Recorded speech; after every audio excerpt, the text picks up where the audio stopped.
was in high school, and like a lot of people, I didn't feel like I belonged with anybody. I was an outcast. And I started just kind of migrating towards the outsider kind of crowd, and they happened to be smoking weed and drinking. At that time, I was just south of Atlanta, and instead of going to high school, we would smoke weed and go skate downtown Atlanta. And that's where it all started. It gave me that sense of belonging, finally, with a crowd of people that I could relate to. I really wasn't trying to suppress any kind of feelings or anything at that point, but it just made me feel like I was part of the cool crowd.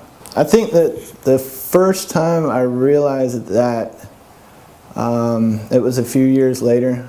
I had progressed from weed and alcohol to using ecstasy and crystal meth. And there was one time I had been up for numerous days, and just after about the third day, you start hallucinating real bad, and I just had a really bad experience and kind of got put in check by my girlfriend's mom, and got kicked out of that house and was homeless, and had to relocate to my father's house about 3 hours away. And that was the first time that I realized that something might be going on.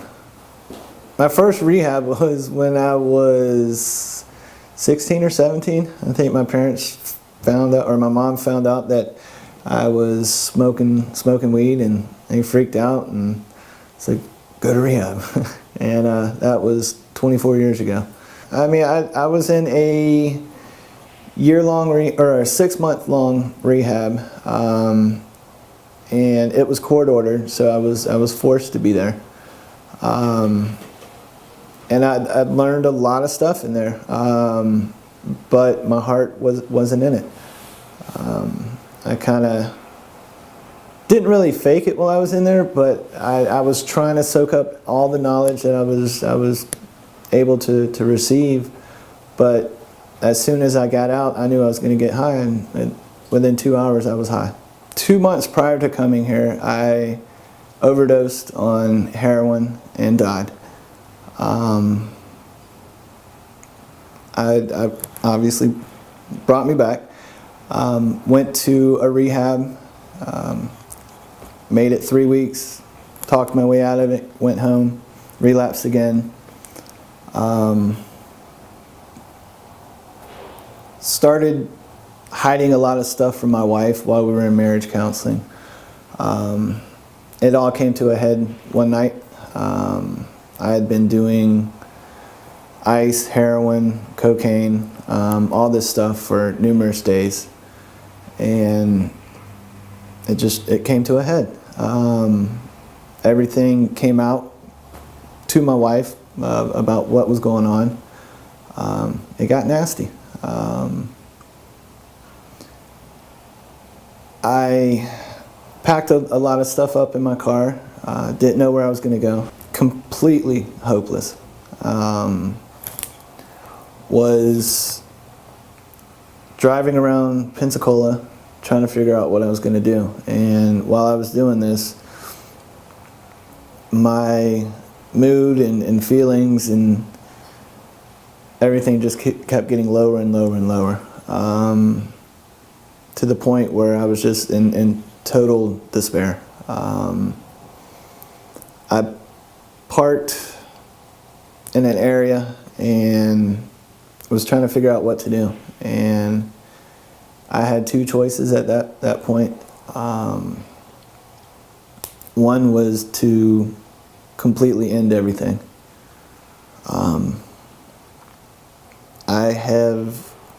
I've been through a lot of stuff in my life, but I've never gotten to a point where ending everything was an actual choice. Like, I never considered it, and at that point, it was a viable solution. I've gone through getting clean and getting everything back, I don't know how many times now, and to just lose it. And at some point, and it was at that point, I was done with it. Something inside of me was tugging at my heart for me not to give up. I picked up the phone and called a rehab that I thought was here in Pensacola, but it was actually in South Florida, and talked to them, and then found out that they weren't in Pensacola, so I had to call somebody else, and ended up talking to Kat here. Explained to her my situation, and she continued to call me back numerous times. That is something I look back on right today, and I know that saved my life. Ended up coming here. While I was coming here, we had a hurricane hitting, so Barnett likes to say it's a good I forgot what the word is, analogy for my addiction. It's a hurricane, and it damn sure it was a hurricane. So that's how I got here. I'm in the parking lot, and my plan of how I was going to end everything was just to, there's a road here in Pensacola, Scenic Highway, and there's a bridge that I-10 is on, and there's train tracks down at the bottom. I was just going to drive my car right down there. I ended up calling Kat. She talked me into coming to GBR that night. That's something that definitely saved my life. Ended up coming in and going straight to detox. Barnett met me at the door and brought me into detox. While I was in detox, I look back at it now, and it is one of the most darkest periods that I've ever been in. And that was before I came to learn everything that I have at GBR. As painful and dark and just miserable as those 3 days were, it's something that I look back at now and I'm extremely grateful for. I've kicked dope multiple times before. It really wasn't a bad withdrawal, but it was something deeper than that. It was more mental. It was just, I got to see the true nature of my head. All the fears that I had inside my head, and just shame that I had for everything that I've done, not only recently with my marriage, but throughout my life. It was a painful time. I mean, I was completely whacked out of my head when I came in here. I mean, on multiple substances and and the first thing that I noticed was why everybody was so damn happy. I had never been to a treatment facility where everybody's happy like that. And from my background, I'm reading into this, and I'm just like, what the hell? What's going on here? And weeks later, it starts kicking in that nobody's being fake. It genuinely, people are kind. All the previous treatment facilities that I've been into, it was, all right, here's your workbook. Here's all the reasons, your triggers, why you might use. And every single place, it's the exact same stuff, just over and over and over.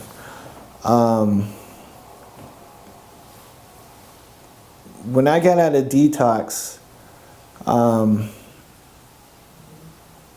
the first thing that I remember is just hearing about the 3 principles. I had no idea what they were, never heard about them my entire life. I had no idea what anybody was talking about. And then the next thing I remember is one of the counselors saying, well, you can't try to learn this process, it just happens. The more you try it, the less it happens. So I think what happened for me was that I finally went inside myself to find what was causing all this pain.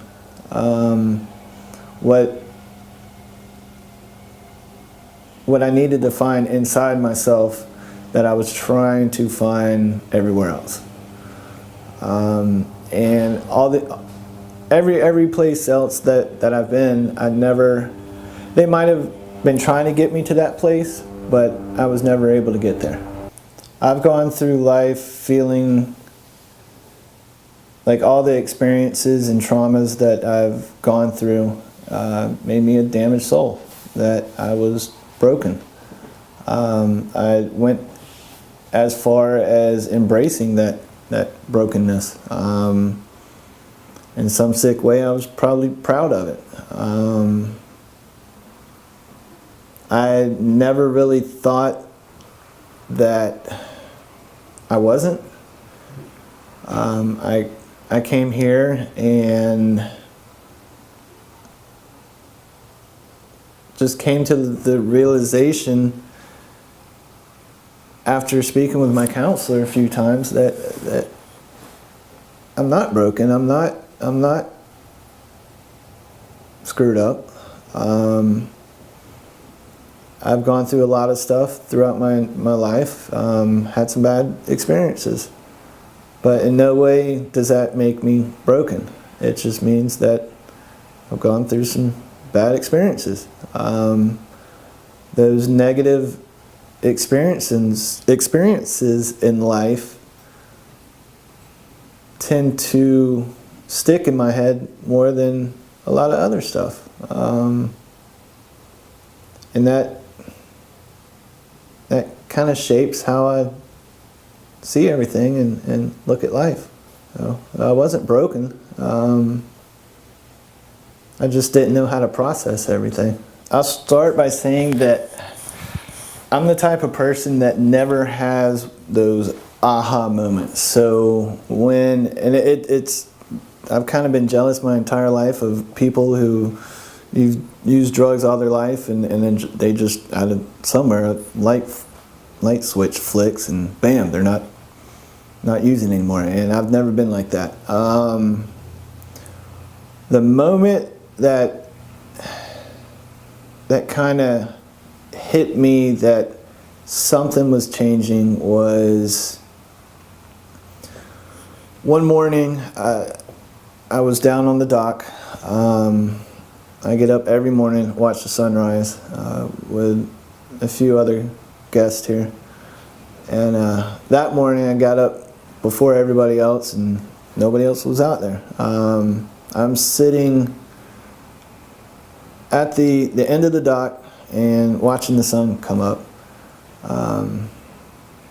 It must have been a weekend because there were no cars on the bridge, so it was just completely quiet.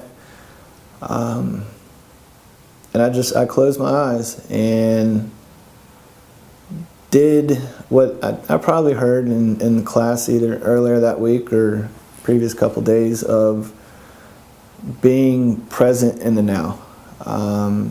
Don't get stuck in your head worrying about what may have happened in the past or what might happen coming up in the future, but just be present. And something inside me was telling me to do that. So I shut my eyes and just started feeling everything. I felt the wind blowing on me, heard the birds flying by, heard the little waves crashing on the rocks, and I opened my eyes. And when I opened my eyes,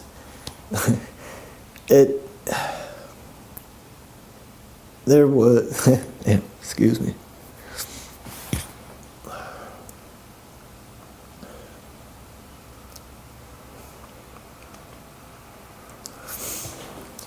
The sun was coming up, and it was just beautiful.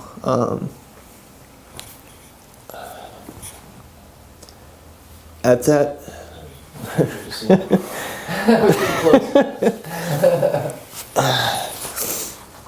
at that moment, I felt a sense of happiness that I had never felt before. And it wasn't any kind of happiness that I've had before. It was something much deeper than being able to go out and buy something or get high or just get anywhere else. It was, I think, what they were trying to tell me about finding that happiness that I was searching outside, and I found it inside that morning. That's when everything started to change. The only time I've ever really read a lot was when I was incarcerated. I read a lot in there. But in here, there was a lot of reading that was suggested, and the first few weeks, my mind still wasn't healed enough to read. And the following weeks after that, the first book I picked up was The Missing Link by Sydney Banks. It's a really easy read. There's just so many things in there that resonated and that I needed to hear. And it was simple. And then the next book I read was Second Chance, again by Sydney Banks. And that book kind of explains in real simple words the basis of 3 principles in a story form. Another book that had a profound effect on the way I looked at everything was The Untethered Soul by Michael Singer. Absolutely just, I mean, it had me in tears multiple times. Have you talked to your wife? She sees a little bit of different. There's a lot of pain there. She has gone through an overdose, a death, me dying, after only 3 months of being married.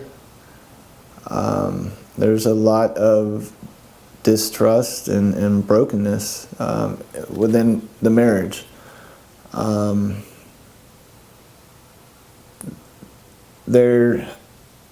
I think she has seen a change.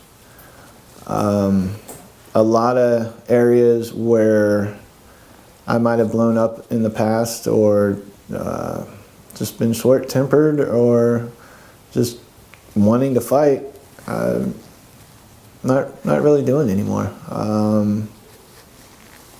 I'm at a place where, as much as I love her, I accept that whatever happens, happens. I have a little bit of control over that. I can do my part in trying to repair the marriage, but past that, it's out of my hands. It's meant to be, it's meant to be. If not, then it's not. Before, I would be obsessing in my thoughts about what all I can do to make this right, and reading different actions or just playing different scenarios in my head, getting stuck in there for days at a time. And I don't do that. I don't do it anymore. I've damaged a lot of relationships, yeah.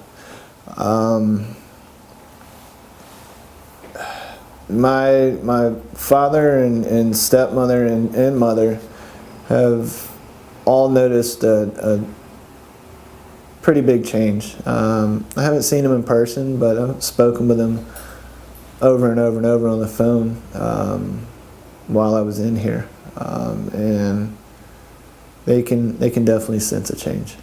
You know how they do on TV? They say, "What would you say to your 16-year-old self?" You look back 24 years. What would that kid?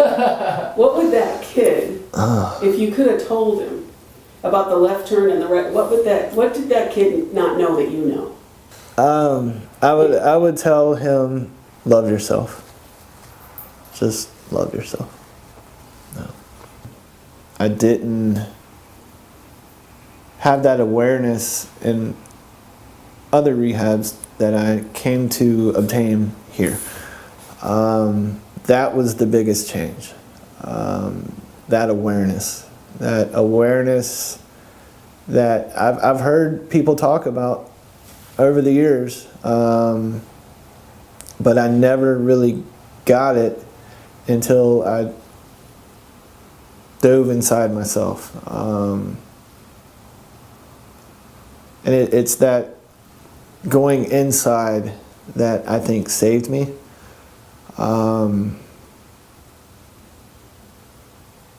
Because I dealt with a lot of stuff that I never dealt with before.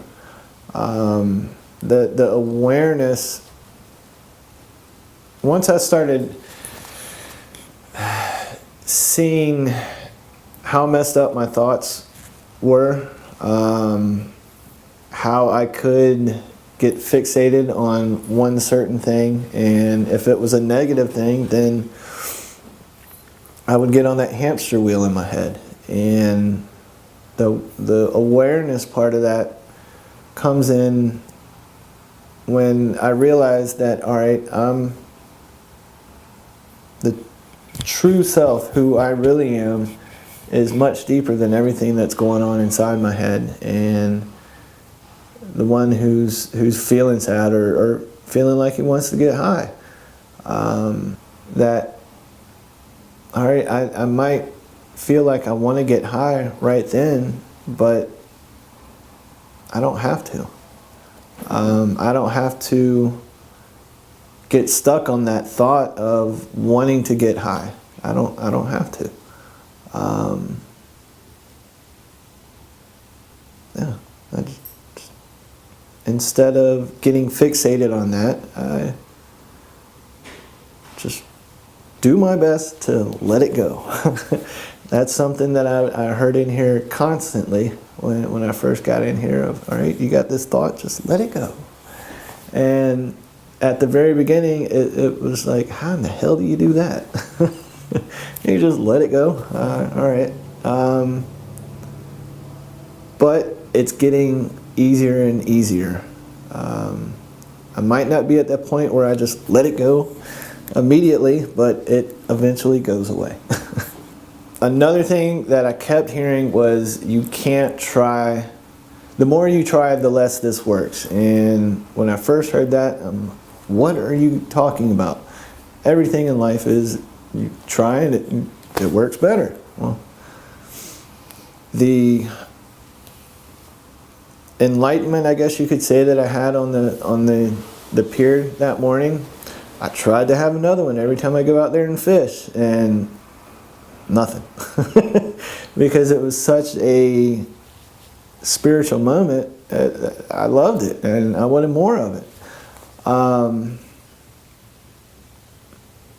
When I would have bad days in here, I would get into just low moods and be pissed off that I was in that low mood, because previous days I was way up here and I'm just soaking all this stuff in, and I'm stoked. I'm loving it. I'm feeling good, and then something would happen and I'd be all down here, and I'm trying to get out of that. I'm trying to force myself out of that mood, and I realized that whenever I do that, I'm spending more energy trying to fight that mood, and I'm reminding myself that, hey, I'm in a pissed off mood.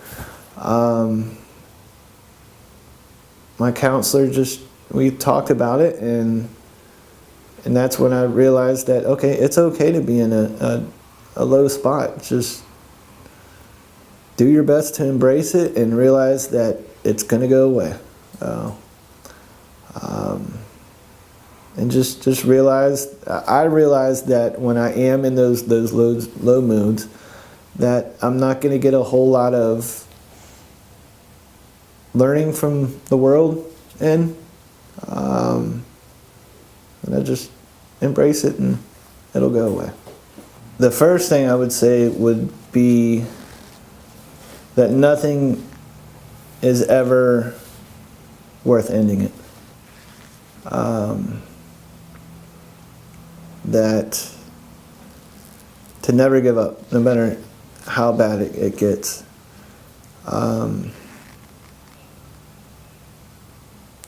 When I made the decision to come here, I had absolutely no idea what I was going into. No idea. I just know that I needed something to save my life. When I got here, I was in shock by how nice the facility is. And it's a program, and I use that term very loosely. I don't like the word program, but it's something that makes you go inside yourself and see that light that's always been there, that I've never been able to find anywhere else until I came here. It's such a positive environment. Everybody that I came in contact with on a daily basis was nothing but kind and positive, and you truly feel that even though you are in a rehab, that you're not a evil person, you're not a bad person. I made a lot of bad choices, and I had a lot of shame for years about that. And then I came to realize that, okay, I might have made bad choices, but that doesn't mean I'm an evil or bad person. I had never figured that out with any other rehab. When I came here, that was the main thing that was causing me to get high. I was kind of guided into a direction, but I did all the work on my own. That is the biggest difference between every other rehab that I've been to and Gulf Breeze Recovery. It's all the work that you're looking inside yourself. And I see a lot of similarities in the 12 steps, and here they both lead you to the same spot, which is inside yourself. Mine, when I always thought that mine was like my brain. What I've come to figure out or learn is that mine is the thing that's powering me, that I call God. that gives me the wisdom, the thing that I should really listen to, but instead I listen to thought. The thought is everything that is perceiving my reality. It's also everything that's going on inside my head that's kind of given a narrative of what's going on everywhere. The consciousness part is just that awareness of everything that is going on inside my head, the awareness that I'm here right now, that I'm alive, I'm on this planet, that I'm experiencing all these different things, and that there is something greater than me that's inside me.